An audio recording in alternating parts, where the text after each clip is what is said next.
ఎప్పుడో బ్రిటిష్ వాడు రాసిపెట్టి వెళ్ళిన న్యాయ చట్టాలు కొన్నింటిని ఇప్పుడు మోడీ ప్రభుత్వం సవరించింది.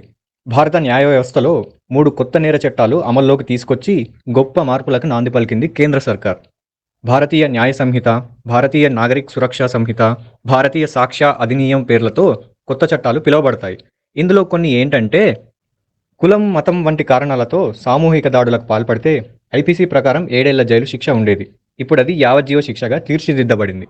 నకిలీ నోట్లు, స్మగ్లింగ్ వంటి దేశద్రోహ పనులను ఉగ్రవాదం కింద చేర్చి ఉక్కుపాదం మోపింది మోడీ సర్కార్. ఇకపై కిడ్నాపింగ్లు కూడా ఉగ్రవాదం కిందికే వస్తాయి. మైనర్ బాలికపై పిచ్చి పనులు పాల్పడితే మరణశిక్ష లేదా జీవిత ఖైదు కన్ఫామ్ అన్నమాట.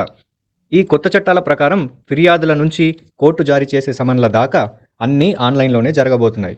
అంటే సంబంధిత నెంబర్ ద్వారా ఎస్ఎంఎస్ రూపంలో ఈ ప్రక్రియ జరగనుంది.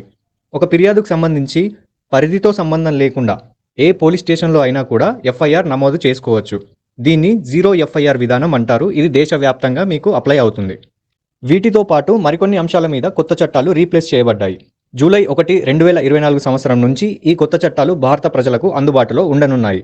భారతీయ భావనతో న్యాయ చట్టాలు రూపొందించబడ్డాయని కేంద్ర హోంమంత్రి అమిత్ షా కొత్త చట్టాల అమలు నోటిఫికేషన్ సందర్భంగా తమ మోటోని వివరించాడు.